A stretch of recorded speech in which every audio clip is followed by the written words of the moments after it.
4 of What If every episode is getting better, what the heck is episode 5 gonna look like? Because I was like almost crying in episode 4. Greg, what do you think about it? Episode 5, I think, is going to be the Spider-Man one where he's the Sorcerer Supreme. But episode 4, this is the best episode in my opinion. It had the most. It felt like a longer episode, to be honest, too. Like it felt almost like it was a movie. I feel like it had the most heart, the most emotion, and I connected the most with this character because it's Doctor Strange. He didn't lose his hands in this accident, though. He lost the love of his life, and he goes out of his way. He becomes the Sorcerer Supreme, but he breaks. He can't deal with it anymore. There are essentially two splits in the same reality, which, by the way, aside from how cool this episode was, if this is considered canon in the Marvel multiverse, they really are confusing me with how many different ways the multiverse works. But what's it called? So yeah, continuing, obviously he goes back a million times to try and correct the story, but the Ancient One says that this is like an absolute truth. Yeah, it's an absolute that can't be. You can't. No matter how many times you go into this timeline, it cannot be changed because it is an absolute imperative moment in history, in time, I should say, and it can't be changed.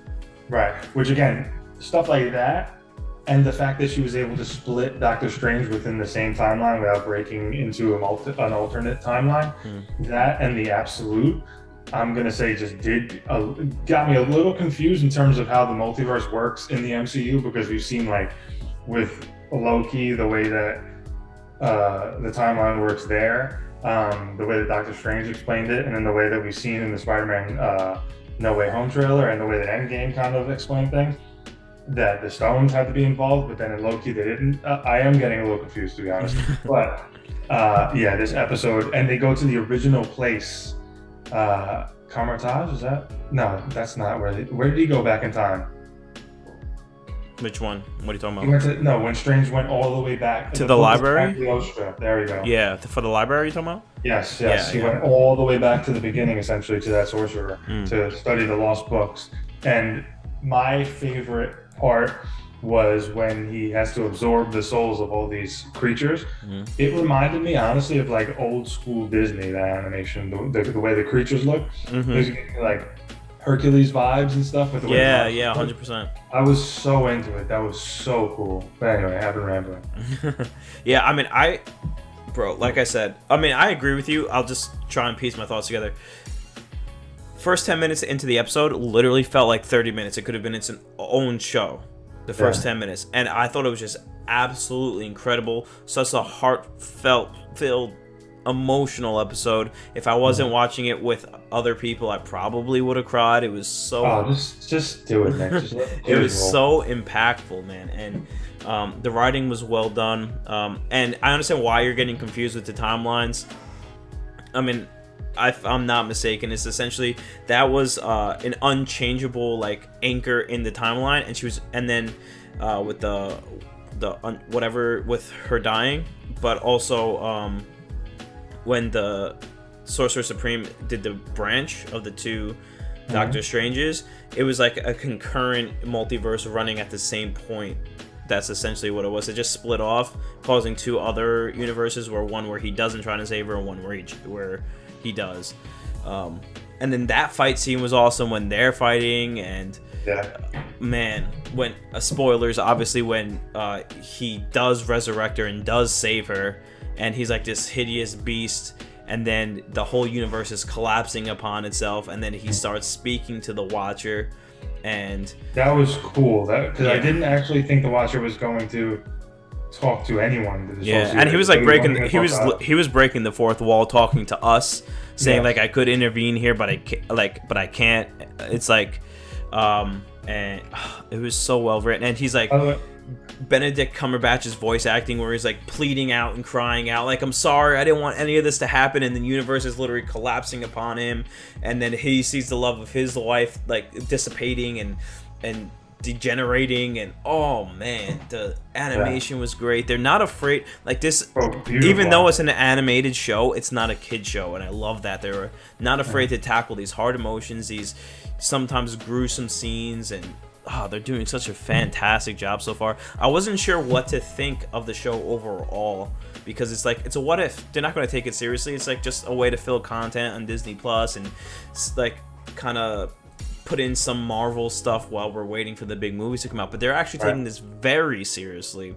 They're writing incredible scripts, incredible plot lines, getting all of the actors to voice act their characters, bringing back old characters. Not all of them, but a lot of like Bruce Banner sounded kind of weird. I don't know if that was actually him, but I don't think the original Avengers were actually any of them were doing the talking. But this was definitely Benedict Cumberbatch, right? 100%. Yeah, I think so. He did a fantastic job. He was so emotional. He was getting so into it, and oh man, I actually felt so bad for him, and I kind of do with his character.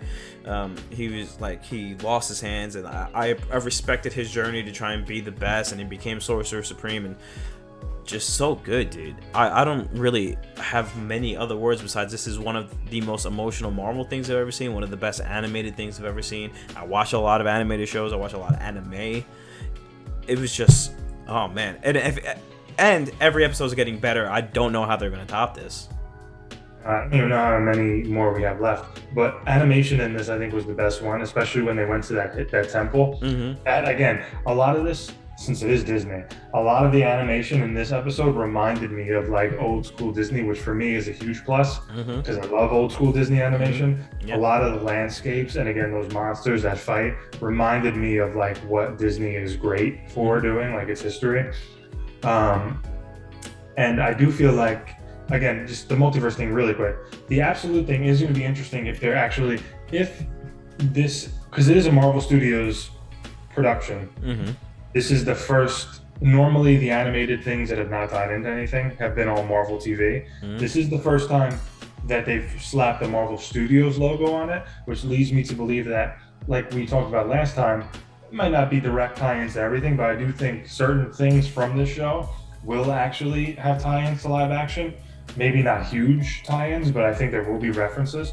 And the thing with this is an absolute, this has to happen, otherwise the entire universe collapses. I'll be interested to see if they actually implement that same kind of storyline into the live action, because although like I said, we have Loki, we had whatever was going on in Wanda, a couple other shows, but they never fully, Endgame laid out the multiverse within that one universe, but now we found out that there's infinite universes. So I'm giving them the benefit of the doubt because we really just kind of touched the very beginning stages of this with the end of Loki.